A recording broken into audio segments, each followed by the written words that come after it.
Science in Commie's workshop.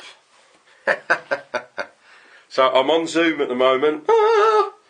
I've just had the test silencer come back, the Titanium one. There's the skin, and it's got some really unusual problems. Chap was saying that it wouldn't put two pellets in the same place. Oh, that's weird. So I was really generous with all the sizes on all the parts. And it gets weirder when I take it apart. So I've stripped it down to its component washers and air strippers that start at 7mm. This rifle fires a 6.5mm round, close to 1,000 feet a second. It is 80 foot-pound. It's like half a litre of air per shot, right? Now that's a fairly big old pellet, actually. That's a 25 cal, right? It's fairly big for airgun use, especially in the UK. And travelling so fast, if it touched any of these discs, it would have buckled it. But this is where the intrigue starts. I don't have any contact damage on any of my any of these air strippers. They're all absolutely perfect. But what I did notice as I started going through them is a lot of grease. If I just clean these O-rings, I use these O-rings as suspension pieces.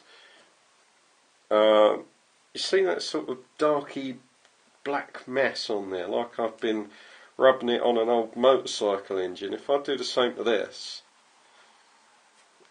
you'll see what I mean. And what I get off is this black greasy mess. Now, of course, when I assemble the silencers, I'm gonna zoom out a bit now. So, of course, when I assemble these, yes, I've got my fucking noddy hat on. This is my new hat. I got it from a charity shop for 99p. When I assemble these, because I lock all the main components in with thread lock, I degrease everything. So we've been stripping this down, and I did notice in the back here that there was a lot of metal. I can't tell you if that metal was alloy or aluminium, because there simply wasn't enough for me to do a test, right? Otherwise I would have burned it and then noticed the colour given off during its heating process. That would tell me what the metal was, right? But I know that when I assemble these, there's no grease in them. And then as I start taking everything apart, I'm noticing more and more detonation. Now, check this out. That's meant to be silver, like that. That is detonation, but detonation from what?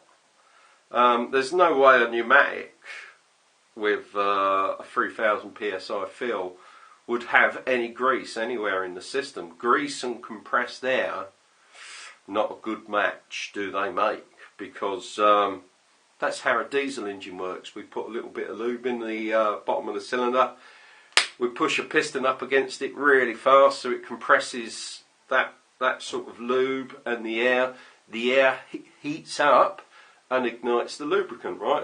That's the basic principle of how a diesel engine works, which is why when you fire an air gun, a spring air gun, you get a big puff of blue smoke out the front. What that means is you're dieseling. You have got some lube from the piston spring rather, and that has managed somehow to get in front of the piston. It does happen. But then what I also noticed with this is it's been cross-threaded. So if I try and put this onto my rifle end, it goes on a little bit and then locks solid. Now, so I don't know if that's stress, longitudinal, or it's actually been cross-threaded, because originally I couldn't get this to start. I had to tidy up the threads a bit. I don't know what's going on with this. This is really, really, really weird.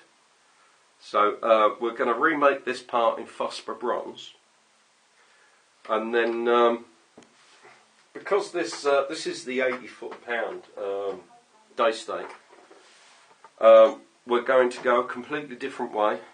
We're not going to be using airstripper discs at all. I just simply don't think this is going to work for, it's almost half a litre of air. To put it into perspective, those who know their motorcycles, Yamaha XT600, which is a 600cc single cylinder motorcycle, on its expansive displacement, i.e. the amount of gas that comes out after it's been burned, is similar and equivalent to the amount of gas or compressed air that I'm getting out the end of the barrel from that Daystate Air Ranger. It really is a lot of air.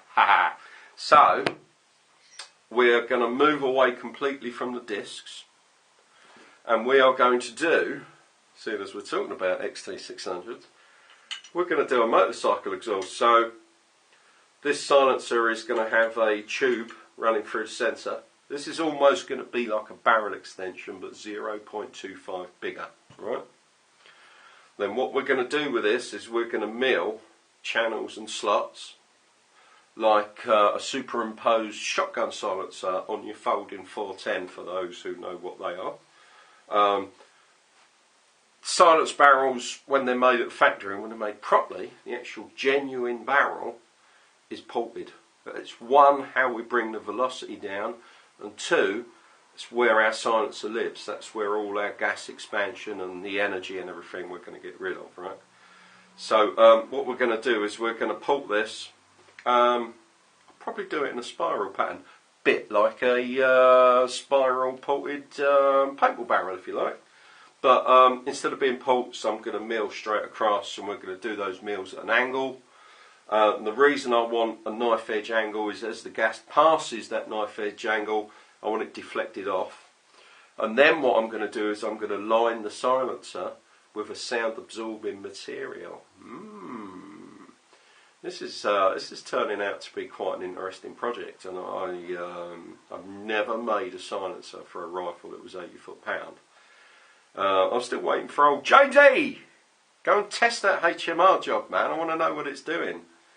But as you can see with this one at 80 foot-pound, it's I'm wondering, there is a thing known as capitation, not chopping your head off, and I may have pronounced that wrong.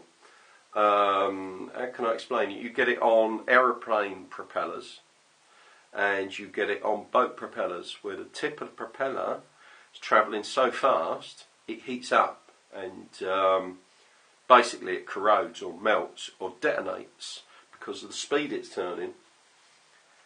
Not that I see that has any link with this, but it is baffling as to why there's so much detonation in here. It's really, really weird. Anyway, we're going to get this all squared away today. We're going to make the changes. Actually, I'll probably do this over the weekend because I'm going to be uploading films and stuff. So keep peeled. This is turning out to be quite weird. Now, the reason we don't get this with firearms is because with firearms we start with detonation. Let's say this is a barrel. We're going to make this short so I can get it in the camera. But imagine this is actually quite a long barrel, right? Our detonation is in the breech, so by the time my bullet gets to the end, most of my detonation is spent. So I'm only having to actually catch quarter of the detonation at the end of the barrel. Depending on the length of barrel, obviously carbines don't really drop into this conversation, which is why you have such a massive flash on something like an AR-15, but we are getting off subject. So I'll let you know how this goes. I've got to drill and mill this out.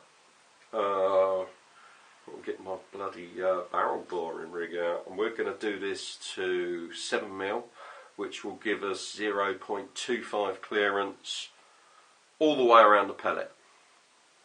So it's going to be a tricky one, but this is again, this is all experimental. Yeah. We'll catch you later, buddies. Ta-da.